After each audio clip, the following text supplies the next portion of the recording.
Singapore के 2 रोजा दौरे पर पहुंचे वजीर-ए-आजम नरेंद्र मोदी ने फिटनेस फेस्टिवल में हिस्सा लिया। इस मौके पर तकरीर करते हुए उन्होंने अपनी हुकूमत की हुसूलियाबियों को गिनवाया। उन्होंने फिटनेस कंपनियों को हिंदुस्तान में कारोबार करने की दावत भी दी। It is a great honor to be the first head of government to deliver the keynote address at Singapore FinTech Festival.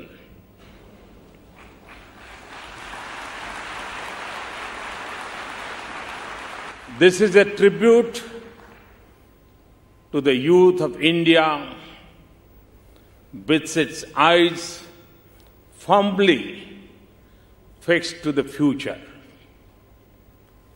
It is an acknowledgement of the financial revolution sweeping through India and transforming the lives of 1.3 billion people.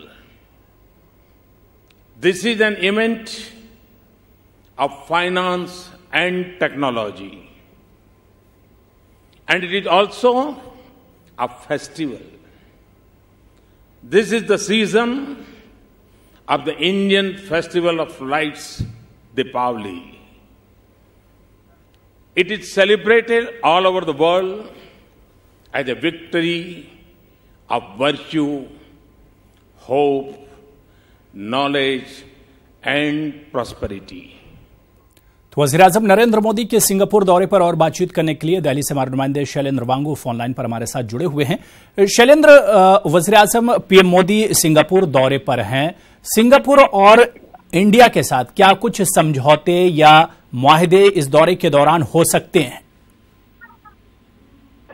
देखिए अबू, सबसे अहम बात यह है कि ये प्रधानमंत्री मोदी का दूसरा सिंगापुर दौरा है। हालांकि ये बायलैटरल विजिट नहीं है, ये ईस्ट एशिया समिट जो होता है, एक ग्रुपिंग है, उस मीटिंग में प्रधानमंत्री शामिल होने के लिए इस वक्त सिंगापुर में है।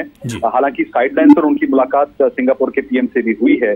माना जा रहा है कि तमाम पहलुओं पर बातचीत हुई है। दोनों देशों के बीच में जो व्यापार है, जो ट्रेड है, उसको बढ़ावा देने के लिए और मजबूत करने के लिए ये दौरा काफी अहम माना जा रहा है। लेकिन साथ ही साथ बायलैटरल जो मल्टीलैटरल इवेंट है, उसके लिए प्रधानमंत्री मोदी इस वक्त सिंगापुर में है। और RCEP जो रीजनल कोऑपरेशन है, एक तरह का फ्री ट्रेड एग्रीमेंट है इन तमाम आसियान देशों के साथ में, उस पर भी इस विजिट के दौरान बैठक होगी। और सबसे अहम बात यह भी है कि प्रधानमंत्री मोदी की मुलाकात अमेरिका के वाइस प्रेसिडेंट पेंस से भी होने वाली है। माना जा रहा है कि मुलाकात अभी शुरू हो ही गई होगी सिंगापुर में।